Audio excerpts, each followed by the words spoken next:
নমস্কার বন্ধুরা, সুরুচি বাংলা রান্নাঘরে একটি নতুনত্ব মিষ্টি রেসিপি নিয়ে হাজির হয়ে গেলাম। পুরনো বছরকে বিদায় দিয়ে আমরা আবার এক নতুন বছরে পা দিয়ে দিলাম।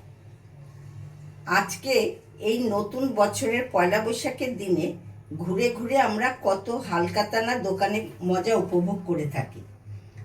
তখন আমার মনে হলো, আমি যদি বাড়িতে বেকড রসগোল্লা বানিয়ে অতিথি আপ্যায়ন করি কেমন হয়। বাড়িতে কয়েকটি রসগোল্লা ছিল, ভাবলাম এই রসগোল্লাগুলো দিয়েই বানিয়ে ফেলি বেকড রসগোল্লা।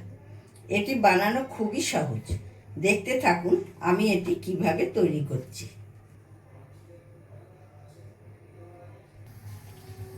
আমি এখানে 1 লিটার দুধ নিয়েছি।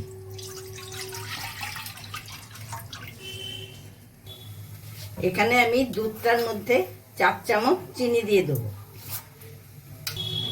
দুধটা ঘন হতে হতে আমি এখানে এই রসগোল্লার রসগুলো একটু চিপে রাখছি। রসটা আমি আলতো করে চিপে নিচ্ছি।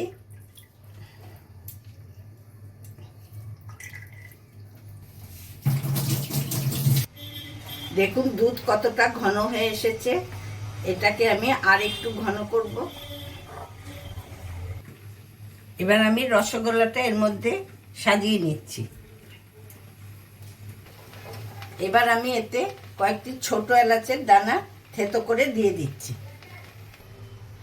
দুধের মধ্যে কনডেন্স মিল্ক বা গুঁড়ো দুধও দিতে পারেন, তাতে আরও টেস্ট হবে। কিন্তু আমি বাড়িতে থাকা কয়েকটি সন্দেশ ছিল বলে এতে দিয়ে দিয়েছি।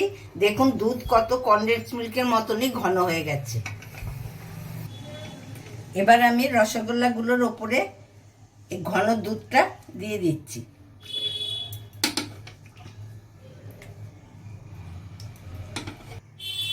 এখন আমি এই বোলটি কেক মেশিনে বেক করতে দিয়ে দেবো। এখন আমি এই ঢাকাটা দিয়ে দিচ্ছি। এটা 20 মিনিট রাখবেন 200 টেম্পারেচারে। বেকড রসগোল্লা আমার রেডি হয়ে গেছে। 20 মিনিট পরে আমি এই বোলটি নামিয়ে ফেললাম। দেখুন দেখুন একবার কি সুন্দর দেখতে লাগছে, খেতে না কত ভালো লাগবে। আশা করছি আমার এই রেসিপি আপনাদের কাছে ভালো লেগেছে। ভালো লাগলে ভিডিওটিতে সাবস্ক্রাইব, কমেন্ট, লাইক, শেয়ার করে আমার চ্যানেলের পাশে থাকবেন। নতুন বছর আপনাদের সবার ভালো কাটুক। আজ আমি এখানেই শেষ করছি।